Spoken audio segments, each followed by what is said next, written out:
Our next speaker is Kirk Johnson. While Kirk is a retired Navy commander, 23 years, he has, to me, the spirit of an entrepreneur and the heart of a philosophy professor. While his formal position is Legal Shield Director, he's an independent associate. His work spent mentoring businesses through BNI, the Business Networking International model. He spent time growing the Prince William County Chamber, so he's working with businesses and growing the chamber. And he's invested time guiding youth. He's worked with the Boy Scouts of America. And it reflects his passion for helping people and leading, giving leadership. You pair this with his unique 3D approach, three-dimensional perspective on everything that he does, whether it's an evaluation or looking at leadership or looking at building a business. He's got a very interesting perspective. And luckily, he's going to give us a peek into that three-dimensional perspective today.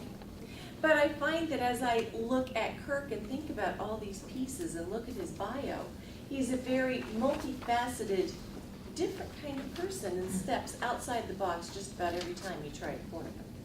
So I'm going to ask him to come up and share with us now his speech called The 3D Key for Team Effectiveness for TI.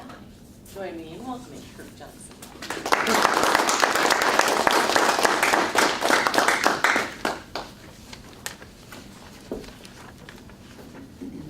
Good, better, best.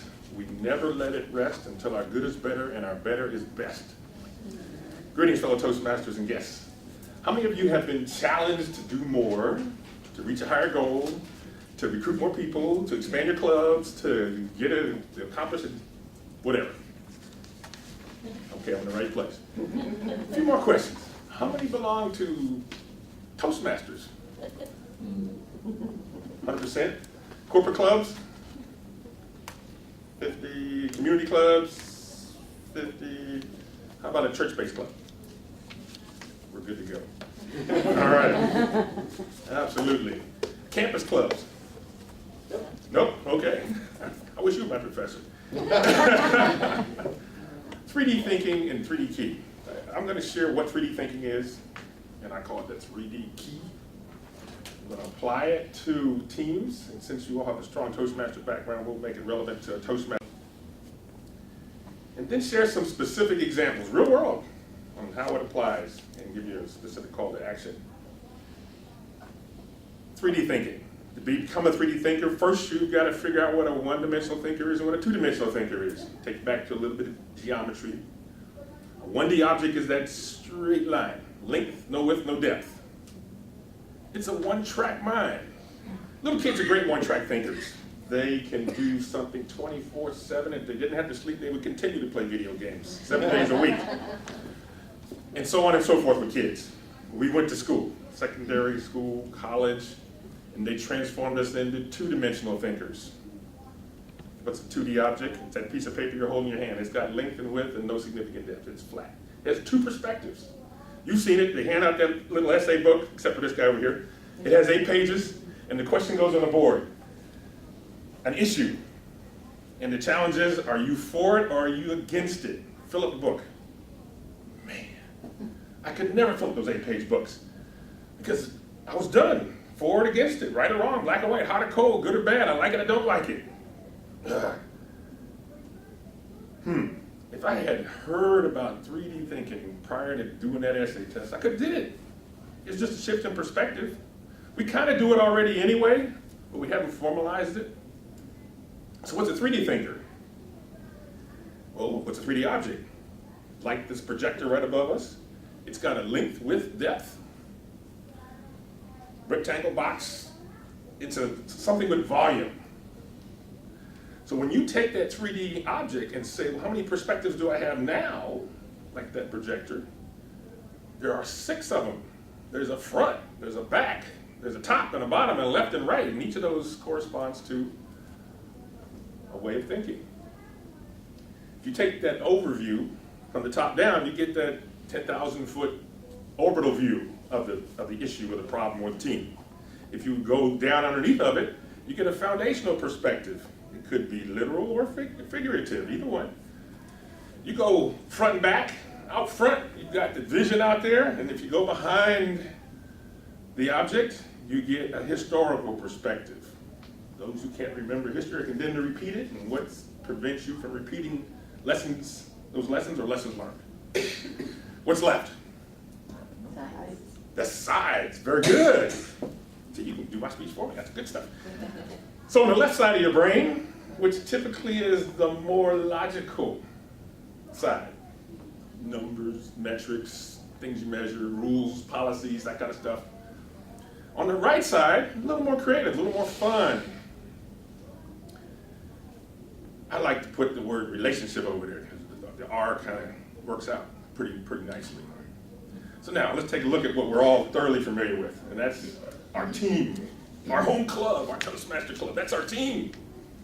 We shift those leadership teams every 6 months, sometimes once a year, depending on whether it's advanced or weekly or not. So now, what roles correspond to which perspectives? Well, let's go above, get that big picture of the team. We can see how many members. The executive committee probably makes decisions as a group. Cool stuff. If we go underneath of that team, we got the foundation of TI, Toastmasters International, almost 90 years old, global, and support, truckloads of support. Left and right, left and right. On the creative side, the fun side, we have lots of room for that. We give the objectives, but we don't specify the topic of the speeches. So the speeches are wide open. The table topics tend to match the theme of the meeting, and there's all kinds of fun you can have with the table topics. The VPE can go a little extra more creative and actually pull all kinds of extra meeting stimulants like backwards meetings or whatever. Then when we switch over to the other side of the brain, the more logical side, I just covered the right side, the more fun side. The more logical side, we know it's an agenda-driven agenda. We know that there's objectives to accomplish. The competent communicator manual with 10 speeches and then a bunch of advanced manuals to move us all the way up to the distinguished Toastmaster. But there's also the competent leader stuff. That's laid out quite well. Front and back. The vision of Toastmasters, there's more than one statement, and that vision varies depending on whether it's a club perspective or an area or division or district. But in essence, it's to make effective communication a worldwide reality. That's still in print in our stuff. To help people achieve their dreams, as we heard in our earlier workshops this morning. Lessons learned from the past, the number one fear, still to this day, is the fear of public speaking. People would still rather jump out of an airplane and skydive than get up in front of a group of people and speak publicly. And we've learned that lesson. Some of the subtle lessons learned are, if folks have any trepidation whatsoever about speaking in public, guess what they won't do? They won't step up and lead. So the manuals used to be combined, used to be communication and leadership, but they separated the manuals out to give extra emphasis on the leadership side of the Toastmaster program because it was a little more subtle, low-key, to make that happen. Good stuff. Now, some specific examples for how it actually worked in public. Because you as ambassadors of Toastmasters, wherever you go, are going to inspire other people to start clubs. And some of the lowest hanging fruit for organizational development, whether it's a small team or a large organization, is available as low hanging fruit. The price point of $4.50 a month and a one-time $20 fee is ridiculous. And it is absolutely by far established as the world's best personal development, organizational development program on the planet. We're in the mecca of Toastmasters right here in the Metro DC area. Not even California, where the headquarters is located, has clubs that meet 7 days a week. Right here in the metro area with roughly 300 clubs, we eclipse that. Pentagon, IRS, Congress, churches, Booz Allen, the airport, all have clubs. Community clubs are right up there with them. I checked into headquarters for Naval Air Training when I was still an active duty person. And the first Gulf War had just ended, and after every war there's always a deficit. So the first place they cut was the military. And you know what happened. The top brass stays in place, and the people who actually make the work happen stay in place, and all middle management gone. Went from a staff of 200 to 85, and only 25 are military. Whoa, no more managers, no more coordinators, no more what? And the job still had to get done. When they looked around for folks to step up and take a leadership role without the pay of being promoted, nobody stepped up. Oh. A shrewd admiral implemented a Toastmaster program. Within 3 short months, those technicians and administrators started stepping up and said, you know, I'll be a team leader, because we created teams instead of managers. New admiral checked in and said, hey, Commander, why are we still paying for this? And I said, name me your top 10 people. 9 of the 10 were Toastmasters. Whoa. He said, I get it. I saw a person come in and say there's 10 minutes left, and I wanted the third person to have a chance to speak.